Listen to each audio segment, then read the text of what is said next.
live is important. How we finish the race is important.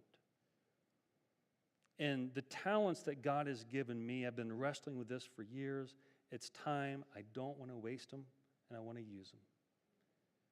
And so I want you to think about this.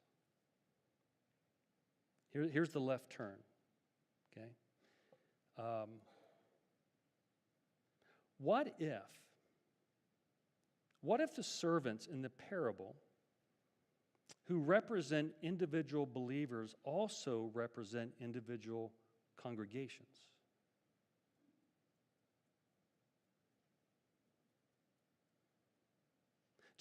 Just playing around with this.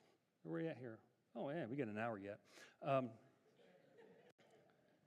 What if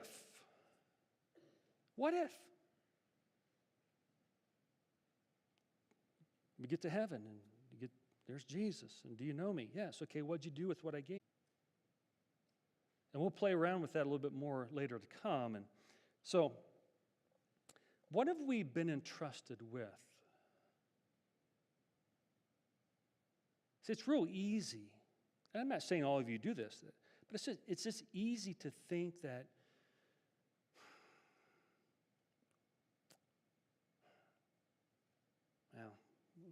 forget that. But what have we been entrusted with? I mean, this church has some wonderful, wonderful, godly people. We have competent leaders. We have a building. We have children. We have teenagers. We have each other, right?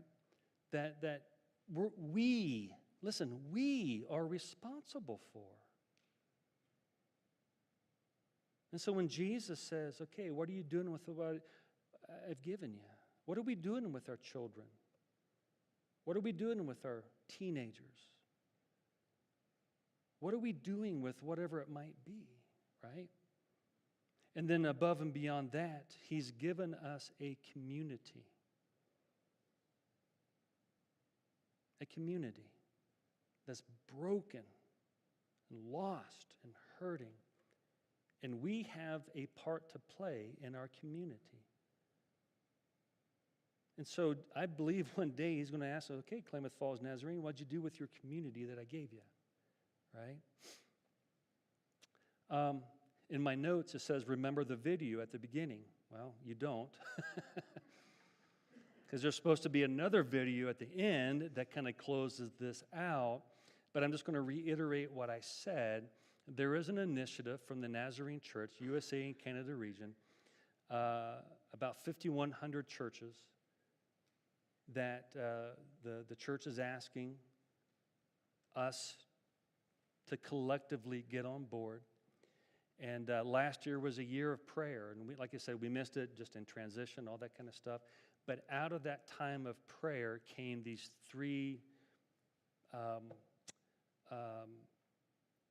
themes, if you will.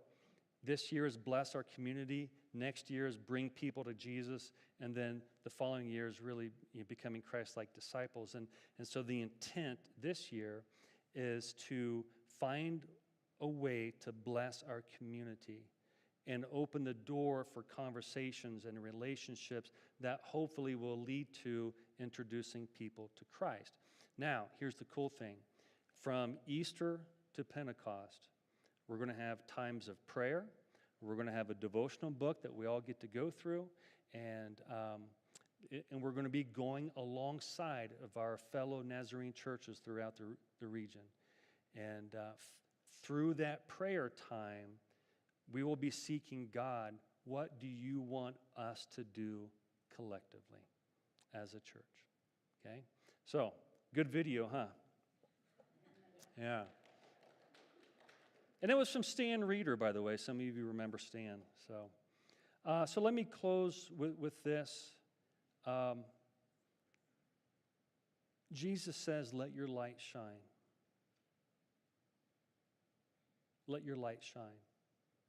Individually and as a church. I'm not convinced that Klamath Falls has seen the light that we have. We've got a pretty neat church here. We've got some pretty awesome people.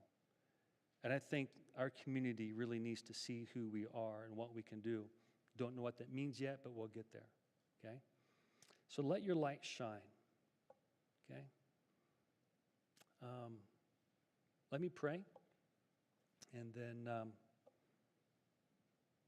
Pastor Connie Joe will close us out.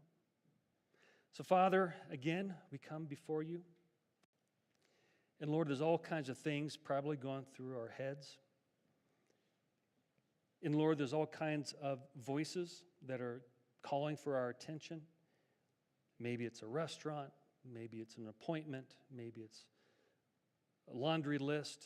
There's other things to do, people to see. But yet the most important voice right now would be yours. And so, Holy Spirit, we ask that you would speak to us loudly right now. That we would fight against the urge to get up and leave and just listen. None of us here, I'm sure, want to be that third servant.